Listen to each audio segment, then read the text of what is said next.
The Maryland State Police, at the request of Maryland State Police, Westminster Barrack, have issued a Maryland Child Amber Alert for 12-year-old Maxx Riley Geiger, a white male further described as being 5 feet 3 inches and 120 pounds. Clothing is unknown. Child has blonde hair and brown eyes. The child was last observed on April 8th in the area of Hampstead, Carroll County. The child is believed to be in the company of Christopher Geiger, a 35-year-old white male, further described as being 6 foot 0 inches and 230 pounds. The suspect's clothing is unknown. Suspect has blonde hair and green eyes.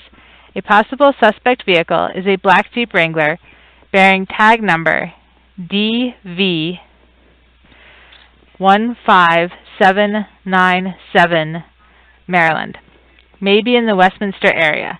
Anyone with information is asked to immediately call 911 or Maryland State Police Westminster Barrack at 410-386-3001.